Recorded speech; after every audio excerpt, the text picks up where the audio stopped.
오늘 우리가 나누게 될 부분은 사도신경의 7번째 부분, 거기로부터 살아있는 자와 죽은 자를 심판하러 오십니다는 부분인데요. 그런데 이 주의 재림이 지금까지 우리에게 남아있는, 아직 이루어지지 않은 주님의 사역의 마지막 부분이에요. 그런데 부활, 그 다음에 승천까지, 그리고 재위까지 약 한 40일 정도가 걸렸죠. 그죠? 그런데 그때부터 예수님이 하늘의 보좌에 재위하시고 나서 지금까지는 약 2000년이 흘렀고, 그리고 아직도 주님의 재림이 이루어지지 않고 있으니까 앞으로도 얼마간의 시간이 더 있을 수도 있어요. 그래서 요 중간 기간, 주님이 이제 재림하시는 그 일이 일어나면 되는데, 그 전까지 주께서 재위하셔서 만물을 통치하시는 가운데 어떤 일들이 벌어질지에 대해서 주께서 가르쳐 주신 이 내용, 마태복음 24장의 내용을 먼저 좀 살피고 다음 주간에 본격적으로 주의 재림과 관련된 내용을 다루고자 합니다. 우리가 읽은 이 말씀의 배경은 주님이 돌아가시기 약 일주일 전에 예루살렘에 입성하시고 나서 그 성전 심판, 성전 용도 파기 선언을 하시고, 그리고 사람들과 바리새인들 또 서기관들과 논쟁하시는 가운데 이제 벌어지는 일이에요. 이때 지금 제자들이 1절에서 성전을 가리키면서 그 성전 건물들이 너무 웅장하고 대단하다, 이렇게 감탄하면서 주님 보십시오, 이렇게 말하는 그런 상황인 거죠. 지금 이 성전을 헤롯 성전이라고 부르죠.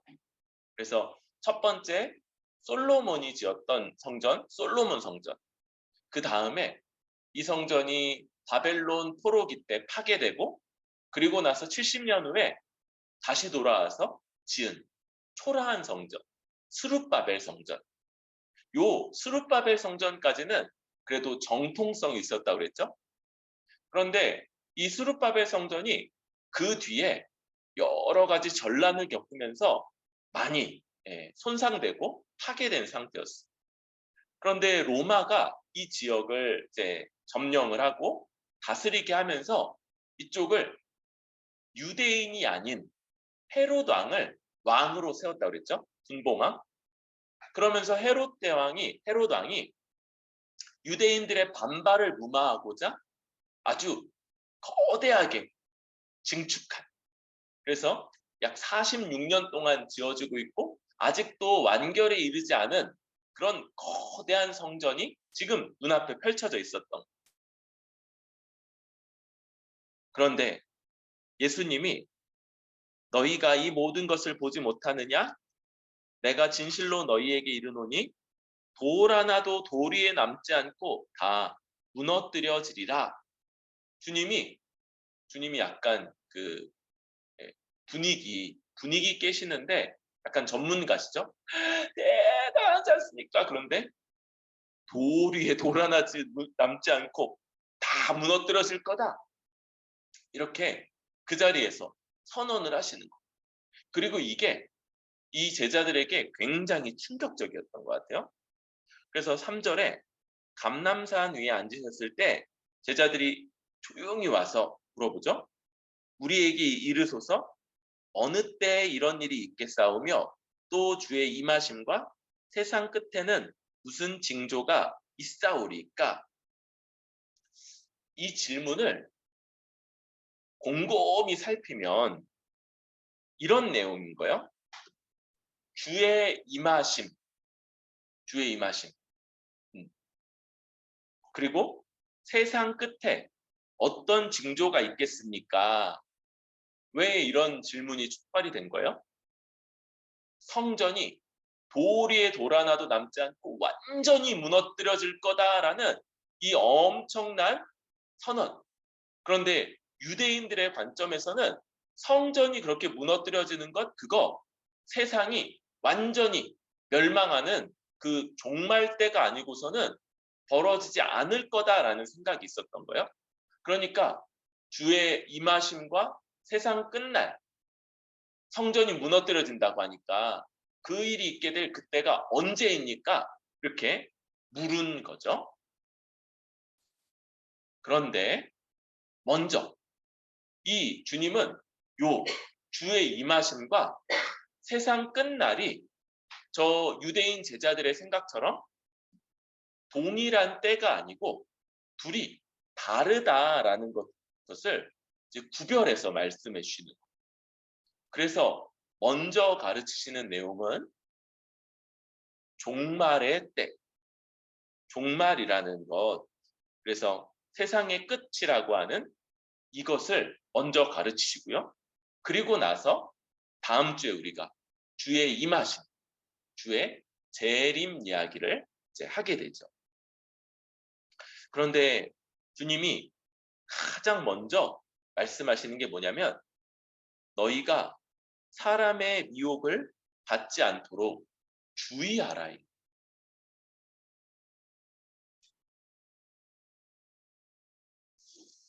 여러분, 이제 우리 주변에는요, 되게 이제 감각적인 사람들이 있어요.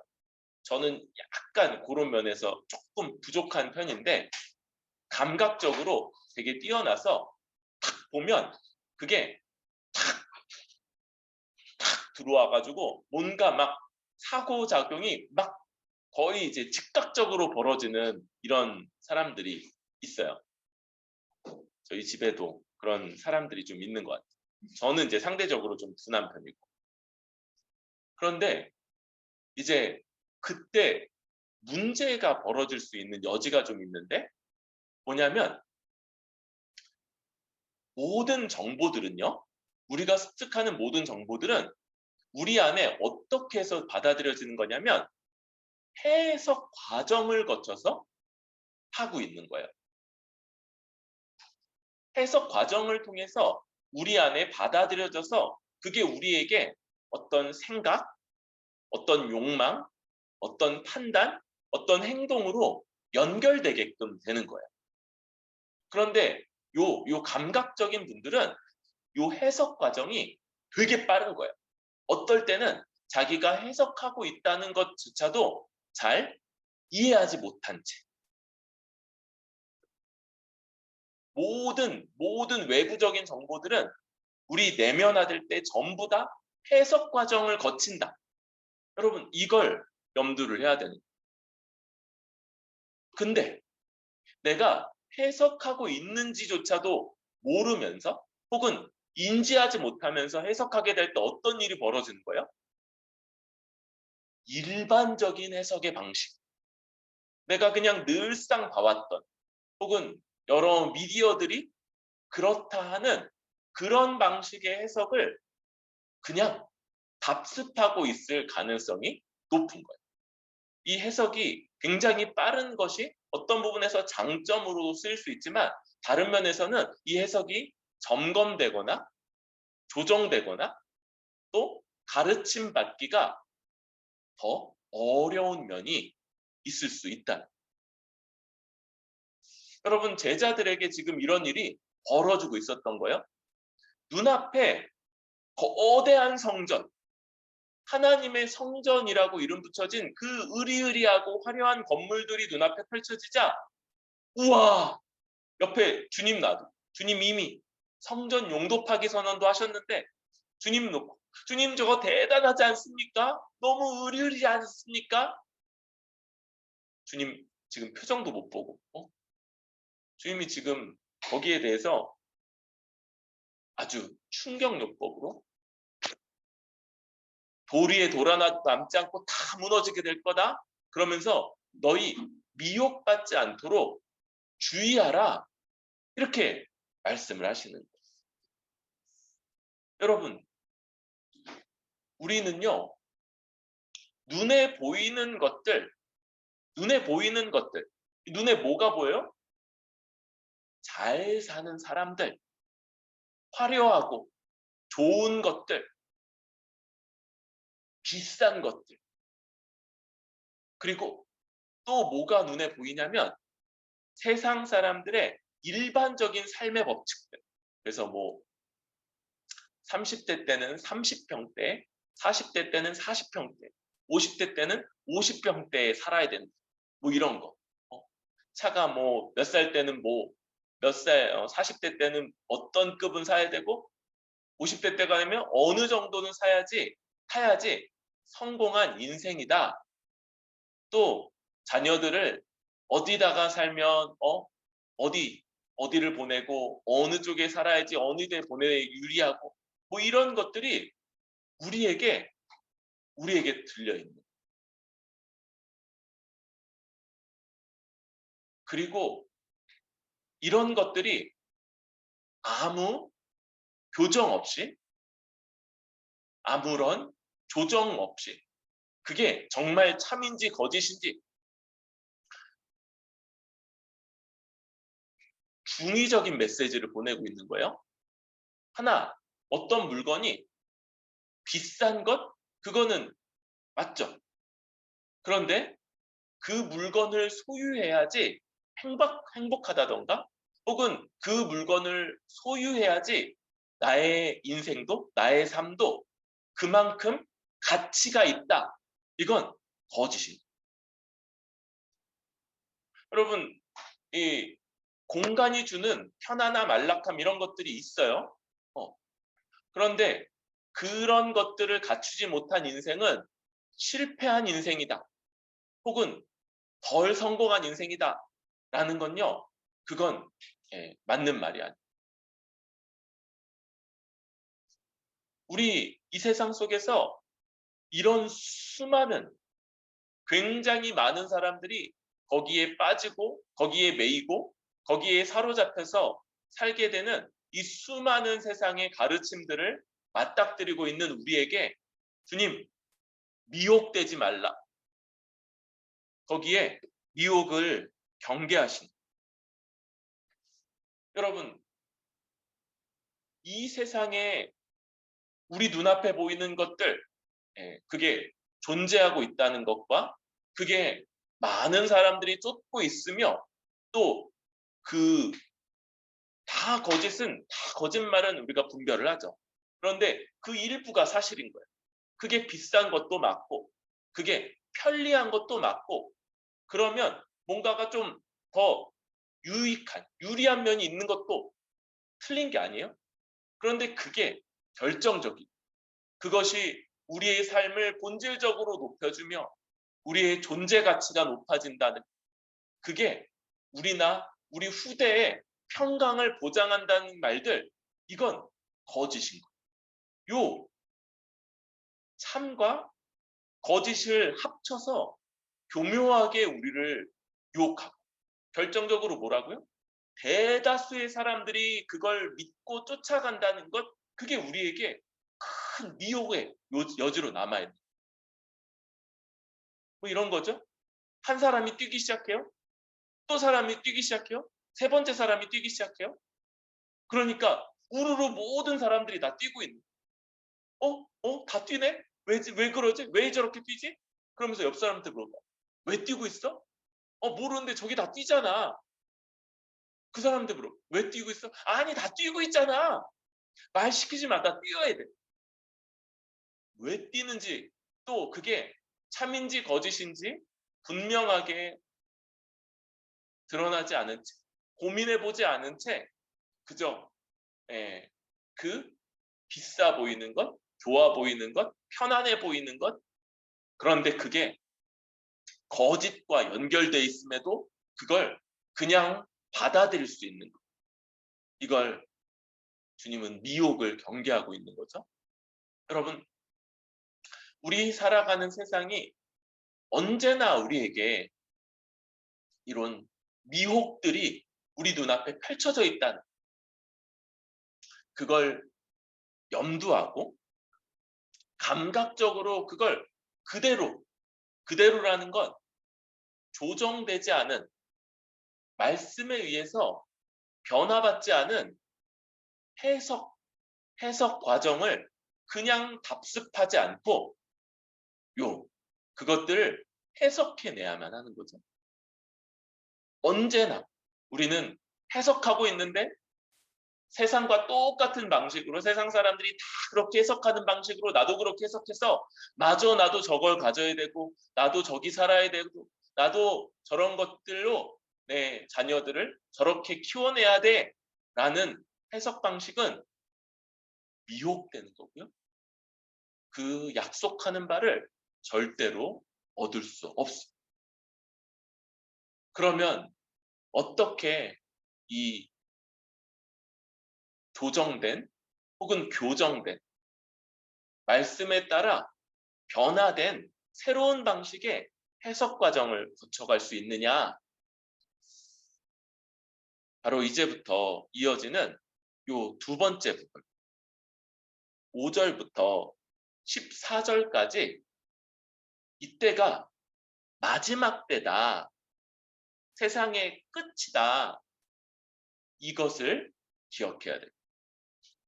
여러분, 주님이 이제 5절부터 14절까지 세상의 끝, 우리가 종말이라고 부르죠. 종말. 그런데 여러분, 여기서 조심해야 될 바가 하나 있죠.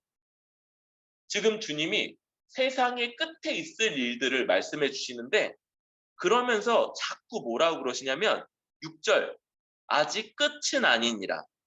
7절에 재난의 시작이니라.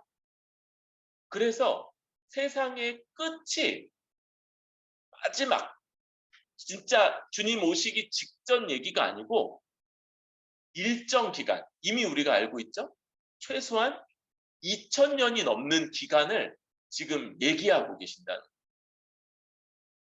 종말이다 라고 할 때 이때는 한 시점이 아니고, 이제 그러면 바로 다음 순간에 예수님이 오시는 때가 아니고 일정 기간의 시간이고, 다른 말로는 뭐예요? 교회의 기간. 교회가 세상의 중심이 되어서 세상을 이끌어가는 그런 하나의 기간을 얘기하는 거다.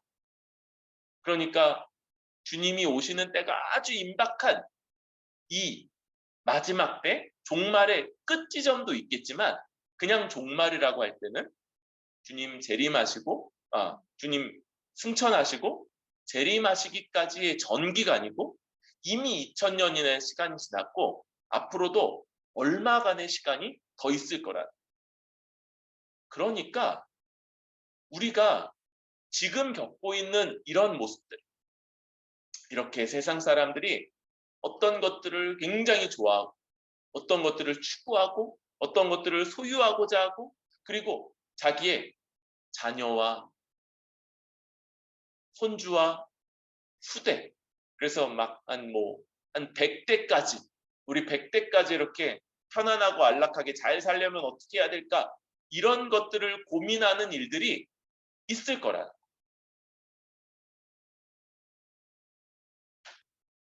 이런 것들이 있는 때, 그때에 대한 가르침인 거죠.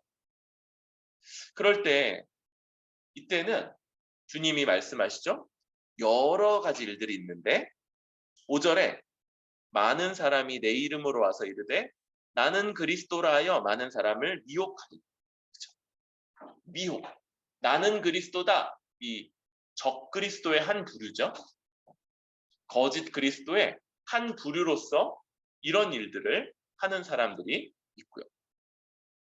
또 6절에 난리와 난리의 소문을 듣겠고, 또 7절에 민족이 민족을, 나라가 나라를 대적하여 일어나고 곳곳에 기근과 지진이 있을 거다. 지금 이 여러 가지 얘기를 했죠. 그 중에서 난리, 또 민족이 민족을, 나라가 나라를 대적하여 일어나는 전쟁, 그리고 기근과 지진, 이런 아주 어마어마한 규모의 일들, 이런 것들이 여러 일들이지만 한 가지 부류로 좀 이야기할 수 있습니다. 그러면서 5절의 미혹과 또 9절에 사람들이 너희를 환난에 넘겨주겠으며 너희를 죽이리니 너희가 내 이름 때문에 모든 민족에게 미움을 받으리라.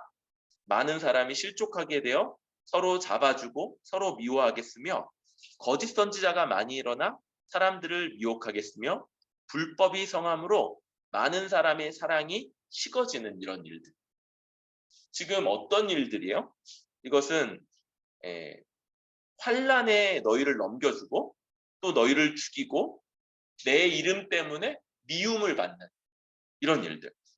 또 미혹과 함께 아까 5절에 나왔던 저 미혹에 빠진 자들이 또 서로 실족하게 되면서 서로를 잡아주고 미워하고 또 선지자들이 많이 일어나 많은 사람들을 미혹하면서 많은 사람의 사랑이 식어지게 되는 이런 일들. 이게 두 번째 부류의 일들이라고 할 수 있는. 그런데 한 가지가 더 있죠. 끝까지 견디는 자는 구원을 얻을 것이라. 14절 이 천국 복음이 모든 민족에게 증언되기 위하여 온 세상에 전파되리니 그제야 끝이 오리라. 온 세상에 복음이 전파되어 나갈 거다라고 하는 요 세 번째 부류예요. 이 일들이 우리 살아가는 이 삶 속에 펼쳐진다는. 여러분 이미 우크라이나 전쟁이 발발한 지가 4개월 정도가 됐어요. 우리 바로 곁에서 벌어지는 일이 아니어서 잘 모르지만 우리도 이런 영향들을 받고 있죠. 기름값이 아주 많이 오르고 또 식료품 값들, 그중에 어떤 것들 값이 많이 올랐고 또 앞으로도 더 오를 거다라는 이런 이야기들이, 이런 전쟁의 문제, 전쟁의 일들.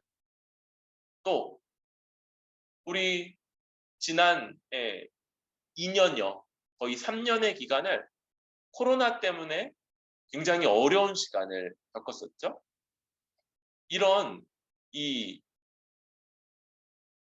전 세계적인 질병, 이런 문제들, 팬데믹이라고 했던 이런 엄청난 많은 사람들이 죽고 또 우리의 일상이 거의 멈추다시피 했던 이런 일들이 우리에게 벌어집니다. 여러분, 코로나 상황이 탁 벌어졌을 때 우리가 당연하다 여겼던 것들, 이런 게 당연하지가 않은. 우리 그때 막 느꼈죠? 우리가 선진국이라고 여겼던 그 국가들이 얼마나 그 판단에 있어서 국민들의 안전이나 생명을 보장하는 것을 어느 선에서 탁 멈춰버리고 알아서 다 견디십시오. 이렇게 국가 시스템을 지키기 위해서 국민들의 생명을 그냥 방치하는. 그래서 다 알아서 걸리고 이제 죽을 사람들은 죽고 살아남은 사람들 이제 다시 일상을 이어가자. 이렇게 하는 이런 모습들을 보면서 우리가 대단하다고 생각했던 국가들마저도 사실은 별것 아니라는 것. 우리 그런 이 전 세계적인 이런 지배구조가 영원할 것처럼 여겨졌는데 그게 영원한 게 아니라는 걸 이런 때 보게 됩니다. 이렇게 벌어지는 지진, 또 기근, 재난, 또 전쟁, 또 우리 겪었던 저런 팬데믹 같은 이런 일들이 벌어질 때 이 세상이 영원하지 않다는 걸 알게 됩니다. 여러분, 우리는 이런 일들을 통해서 주님의 교훈을 받고 또 이런 것들을 통해서 이 세상에 모두가 당연하고 모두가 의심치 않고 다들 쫓아가고 있는 그 관점, 그런 가치관이 사실은 이런 일들을 겪으면서 흔들리고 유지되지 않고 그걸 경험한 이 세상 나라가 영원하지 않다. 이 세상 나라의 가치도 이 세상 나라의 원리도 영원하지 않다는 걸 알게 됩니다. 그러면서 두 번째 부류, 핍박이 있고 미워함이 있고 심지어 교회 안에서도 미혹을 받아 서로 대적하고 사랑이 식어지는 모습들이 있다. 여러분, 이런 부류들은 하나님 나라 백성들이 세상 나라 가운데 살아가는 그 고통이라고 할 수 있어요. 하나님 나라와 세상 나라가 서로 충돌하고 만약에 우리가 세상에 속한 자들이면 세상 나라에 속했으면 이런 일은 벌어지지 않았을 거예요. 주님이 다른 성경에서 말씀하시죠. 너희가 그들에게 속했다면 그들이 너희를 사랑하였겠거니와 너희가 내게 속한 거로 미워하는도다. 우리가 고난이 있고 어려움이 있는 것 더군다나 신자로서 살아가는 게 어렵고 버거운 것은 우리가 세상 나라에 속한 사람이 아니고 하나님 나라에 속한 사람들이기 때문입니다. 그래서 벌어지는 일들이 있는 거예요. 이 세상 나라와 하나님 나라 사이에 충돌이 있는 거예요.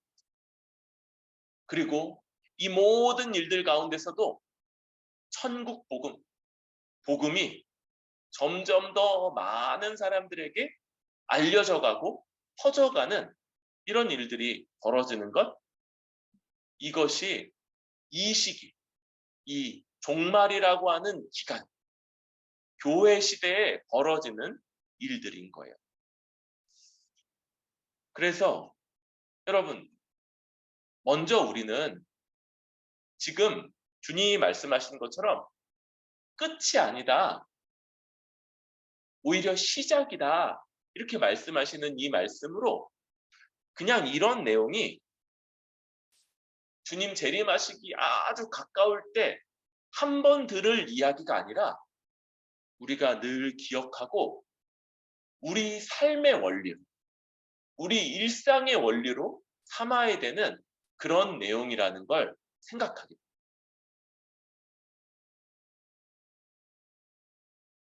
한 번 듣고 잊어버릴 내용이 아니고 이게 우리 일상생활에서의 원리인 거죠. 그래서 이 땅의 사람들이 그 어떤 부분에서는 개인적인 삶에서 어떻게는 이 세상의 그런 방식들에서 벌어지는 저 거대한 재난이나 문제들을 볼 때마다 우리는 그것들이 이 세상 나라가 영원하지 않구나. 지금 세상 사람들이 다 쫓고 있는 저 가치, 저런 삶의 방식들이 결코 영원하지 않을 것을 생각하고 거기에 동참하지 않겠노라고 결정해요. 또 우리에게 있는 이 핍박, 박해, 어려움들 이런 것들을 느낄 때 이상하게 여기고 낙심할 것이 아니라 내가 하나님께 속했기 때문에 벌어지는 일이구나. 하나님 나라 사람으로서 마땅히 경험할 걸 경험하는구나 라고 이해해야 되는 거죠. 그리고 우리 일상을 통해서 어떻게 이 복음이 더 전파될 수 있을까?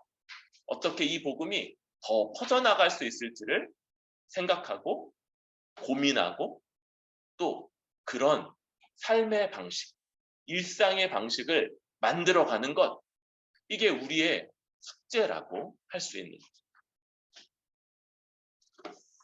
이렇게 우리가 이 세상을 이 마지막 때를 주의 가르침을 따라 요 세 가지 방식을 기억하고 그리고 그 벌어지는 일들을 통해서 이걸 점점 더 확신하는 것, 확실하게 기억하고 또 그런 삶의 방식을 갖는 것, 이게 우리 숙제라고 할 수 있어요.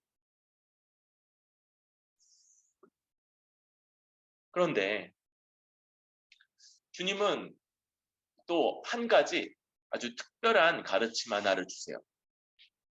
15절부터 28절까지 이어지는 이 긴 가르침 하나는 한편으로는 아주 많이 오해됐던 그런 내용이기도 하고, 다른 한편으로는 그게 오해가 될 때는 정반대의 메시지를 줄 수 있기 때문에 조심해야 되는 그런 말씀이기도 해요. 15절에 그러므로 너희가 선지자 다니엘이 말한 바 멸망에 가증한 것이 거룩한 곳에 선 것을 보거든 읽는 자는 깨달을진저. 여러분, 이 같은 말씀이 마가복음 13장에도 나오고요, 누가복음 21장에도 나오고 있어요. 요 같은 가르침이. 그런데 그 각각의 지점들이 쓰는 바가 약간씩 달라요. 왜냐하면 대상이 다르기 때문에. 대상. 마태복음은 유대인들을 대상으로 쓴다고 했죠. 유대인들은 당연히 구약을 잘 알고, 그러니까 다니엘이 말한 바, 다니엘이 예언했던 바와 관련해서 쓰면 다 알아들을 거다. 그러니까 읽는 자는 깨달을진저, 이런 말씀이 붙어 있는 거죠. 그런데 누가복음은 좀 달라요. 누가복음은 이방인들, 헬라인들을 대상으로 썼다고 알려져 있어요. 그래서 어떻게 쓰냐면 이 부분을 너희가 예루살렘이 군대들에게 에워싸인 것을 보거든 그 멸망이 가까운 것을 알라. 제일 알기 쉽게 쓴 게 요 누가복음. 지금 멸망에 가증한 것이 뭐예요? 누가복음을 통해 볼 때 군대들, 로마 군대. 그리고 거룩한 곳은 어디예요? 거룩한 곳은 성전이기보다는 아예 예루살렘 성인 거예요. 예루살렘 성. 그래서 예루살렘이 군대들에게 에워싸이는 것을 보거든 그 멸망이 가까운 것을 알라. 이게 누가를 통해서 잘 모르는 사람들도 알 수 있도록 기록된 바이고, 그 의미는 지금 예루살렘 성, 거룩한 곳이 멸망시키는 가증한 것, 곧 로마 군대에게 둘러싸이는 것, 그걸 보면 멸망의 때가 가까운 것을 알라는 것. 그러면서 말하는 것, 유대에 있는 자들은 산으로 도망할지어다, 이렇게 얘기하는 거죠. 유대에 있는 사람들, 너희 산으로 도망할 거다. 그리고 17절, 18절, 지붕 위에 있는 자는 집 안에 있는 물건을 가지러 내려가지 말며 밭에 있는 자는 겉옷을 가지러 뒤로 돌이키지 말지어다. 이거는 실제로 문자적인 말보다는 지체하지 말고 속히라는 걸 강조하는 거죠. 미련을 두거나 망설이지 말고 아주 급히 산으로 도망하라. 이런 내용. 19절에 아이 벤 자들과 젖 먹이는 자들에게 화가 있으리로다. 왜? 뭐 잘못했어요? 젖 먹이는 거 잘못해요? 분유 먹여야 되는데 우유 먹여서 죄인가요? 그 얘기가 아니고, 그때 이 사람들은 도망가기가 불편하니까 어려움이 있다. 요건 안타까움의 표현이지, 보통 바리새인들을 향해서 주님이 화 있을진저 얘기했던 그 저주의 표현이 아닌 거예요. 아이고, 그런 사람들은 불편을 겪을 거다. 어려울 거다. 그리고 20절, 도망하는 일이 겨울에나 안식일이 되지 않기를 기도하라. 여러분, 안식일 알죠? 유대인들은 안식일 규정이 있어서 딱 갈 수 있는 거리가 정해져 있는 거예요. 그러니까 안식일이 걸리면 도망가야 되는데 유대인 규정 때문에, 저 율법 규정 때문에 멀리 못 도망가는 거죠. 겨울은요, 추우니까 불편하다는. 왜냐하면 21절, 그때에는 큰 환란이 있겠습니다.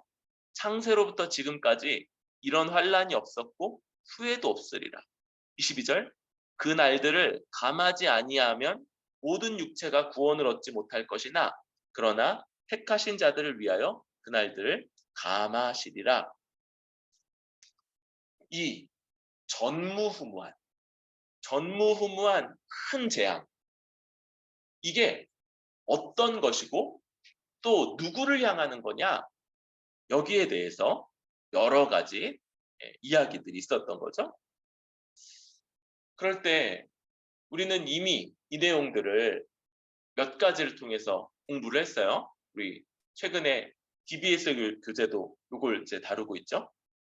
그러면서 이 전무후무한 재앙이 어떤 거냐? 바로 AD 70년에 벌어졌던 로마 티투스 장군에 의한 예루살렘 성 함락과 예루살렘 성전 파괴라고 이미 그렇게 이야기를 했어요. 그때 예수님이 약 AD 35년쯤에 이렇게 돌아가시고 부활하시고 승천하시고 이제 교회가 세워져서 교회가 계속해서 예루살렘에서 또 유대인들에게 전도를 했음에도 불구하고 많은 사람들, 오히려 다수가 듣지 않고 거역하고 대적했다고 그랬죠. 그럴 때 주님이 이 AD 70년에 저 사건으로 이제 예루살렘 성을 함락시키고 수많은 유대인들이 아주 극심한 고난을 당하다가 죽임당하고, 그리고 그들이 아주 주님이 용도파기 선언을 했음에도 불구하고 우상처럼 그렇게 여기던 예루살렘 성전을 돌 위에 돌 하나도 남지 않게 완전히 무너뜨리시는 이런 일을 그때 행하신 거.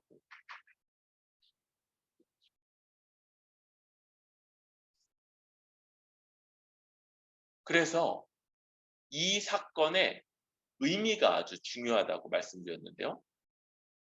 여러분, 이 사건은 어떤 의미를 갖냐면 우리 주 예수님을 끝까지 부정하고 끝까지 대적하는 사람. 하나님이 정말 오래 참으셨다고 그랬죠? 구약 내내 참으시고 자기 아들까지 보내셨는데 이 아들도 잡아 죽였을 뿐만 아니라 이제 부활하여서 그 주님의 부활을 말하는 그런 교회들까지도 끝까지 거부한 저 유대인들을 향해 하나님이 드디어 끝끝내 내리시는 심판. 이것이 AD 70년에 있었던 로마 티투스 장군에 의한 예루살렘 성 함락, 성전 파괴의 의미. 주 예수님을 거역하고 대적하는 자가 끝내는 하나님의 저 엄중한 심판을 피하지 못한다. 보여주는. 그러면 여러분, 그들 가운데 우리 믿는 자들도 있었을 텐데 예루살렘에 어떻게 됐다고요? 교회는요, 이 주의 말씀을 기억했어요. 주님이 경고하셨던 것을 기억하고 AD 67년부터 로마 군대가 예루살렘을 포위했고 그 함락이 70년에 이루어지는 건데 그 중간에 몇 번 포위를 푸는 일들이 있었고, 그때 교회는 이 말씀을 기억하고 산으로 도망해서 거기서 안전한 공동체를 이루어 살았다고 말씀드렸어요. 그래서 이 함락이 벌어졌을 때 그 성 안에는 단 한 명의 신자도 남아있지 않았다. 이게 역사를 기록했던 사람들의 이야기. 우린 여기서 또 알 수 있어요. 여러분, 유대인들에게 저 전무후무한 아주 극심한 심판과 고난과 저런 일들이 벌어졌음에도 불구하고 주의 말씀을 믿고 신실하게 따랐던 백성들은 한 명도 그 심판이나 거기에 떨어지지 않고 피할 길로 빠져나갔다. 이게 바로 저 이야기인 거죠. 우리는 이 AD 70년의 사건을 우리 삶 속에서도 계속 벌어지는 일들로 이해해야 될 거예요. 여러분, 어떨 때 우리는 아주 급박한, 이렇게 되면 정말 망할 수밖에 없을 것 같은 일들을 마주칠지도 몰라요. 그런데 이 AD 70년 사건을 기억하면서 뭘 분명하게 알 수 있냐면, 주를 신실하게 의지하는 자, 주의 말씀을 따라 신실하게 살고자 하는 자, 절대로 하나님이 그런 상황 속에서도 보호하시며 피할 길을 내시기에 실패하지 않으신다는 것. 우리 하나님은 절대로 자기 백성을 보호하는데 실패하지 않으신다는 걸 알 수 있습니다. 반대로 오히려 끝까지 이 모든 기회를 주시고 오래 참으시고 자비를 베푸시며 계속해서 회개하기를 촉구했음에도 불구하고 끝까지 그것을 거부하는 자가, 그런 자들을 향해서 하나님이 절대로 그 심판이 없지 않다. 그런 자들을 향해서는 반드시 분명한 심판이 임할 거다라는 걸 알게 되는 거죠. 이걸 기억하면서 우리는 이 마지막 때 종말의 시대를 살아가는, 일상 속에서 우리의 일상을 열심히 살아가는 가운데서도 세상에 사람들이 다 그렇다고 여기는 것들이 분명히 영원하지 않고, 그 세상의 방식, 원리들이 더 이상 작동하지 않는 때가 분명히 오고, 진리가 아니기 때문에 그 가운데 우리를 향해서 여러 박해가 있고 어려움들이 있을 때도 낙심하지 않고 오히려 하나님 나라의 백성이기 때문에 마땅히 겪는 거다. 세상이 주님도 미워했기 때문에 주님 안에 속한 자로서 나를 미워하는 거다라는 것도 이해하고, 그리고 우리 삶 속에서 어떻게든 이 하나님의 복음, 천국 복음이 더 많은 사람들에게 증거되는 것, 이걸 우리 삶의 목표 한 방향으로 여기는 것, 가장 중요한 한 방향으로 여기면서 살아가는 것, 이게 우리 삶의 이 주님의 가르침을 본받는 그런 모습일 것이고, 그때 우리는 확신해야 되죠.